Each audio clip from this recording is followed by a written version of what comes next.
Right, Dan. So we are here at the Opoda farm, Raila Odinga's home in Bondo. We'll be camping here for the next few days as we continue to track the final journey on earth of the former Prime Minister Raila Odinga. We did report earlier today that the burial committee has designated Sunday as the burial day in line with his final wishes, among them to be interred within 72 hours of his passing. And as his body is expected to land in Nairobi, Kenya at 8:30 a.m. tomorrow, residents of Siaya, friends and family continue to arrive here at the Opoda farm to pay their last respect, even as Kenyans continue to observe 7 days of national mourning decreed by President William Ruto. That's it for us here in Bondo, Siaya County. We'll continue to give you wall-to-wall coverage of this special occasion, the final journey of the late former Prime Minister Raila Odinga. But for now, let's take you live to Kisumu, where NTV's Oko Okusa is on standby.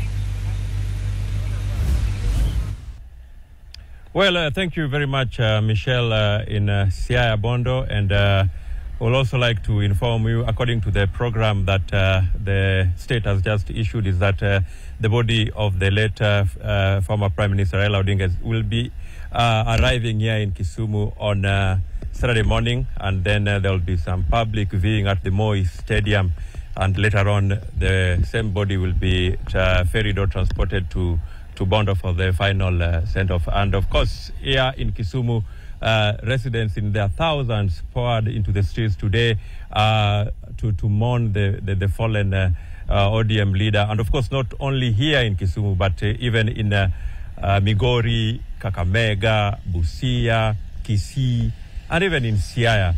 And here is some of those sounds and sights of the events of the day. Take a look.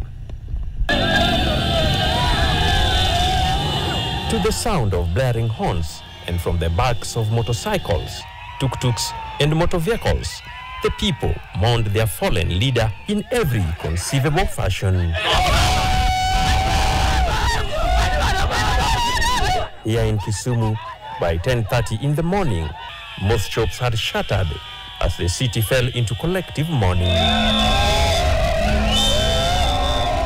Thousands of residents, young and old alike, abandoned their daily routines and flooded the streets to grieve the man affectionately known to many as Baba.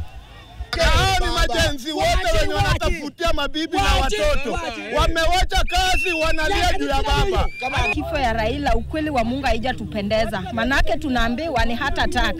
Kama ni heart attack, Raila angekufia heart attack zile wakati za election. Mngetueleza kitambo kwamba mheshimiwa wetu ako wapi? Sasa tujafurahia kama vijana wa Kisumu. The chairman of the Luo Council of Elders, Odugiranda, called for calm within the Luo community and urged Raila's supporters to refrain from speculation surrounding his death. The community and Kenyan at large to mourn Raila with peace, particularly our young men. In his home county of Siaya, the news cast a heavy pall over the region.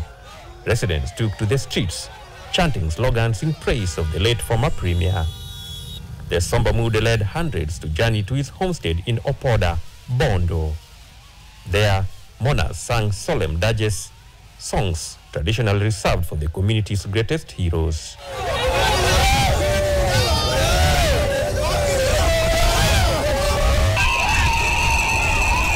In Migori town, the grief was expressed through deeply rooted Luo traditions.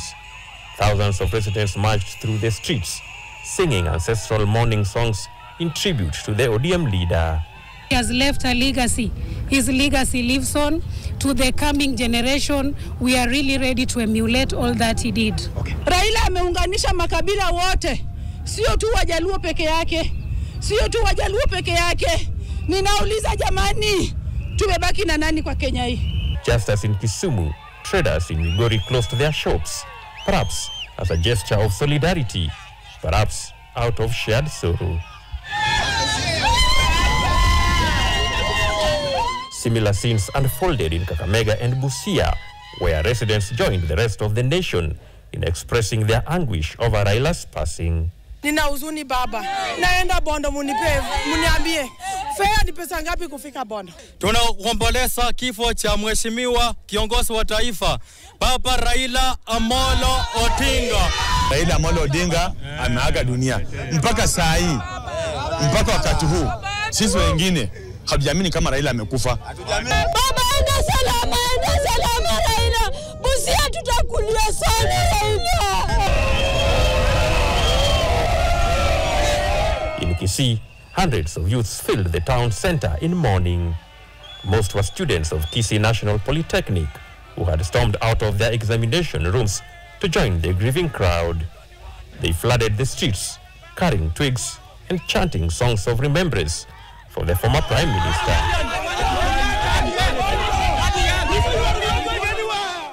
Okukusa NTV.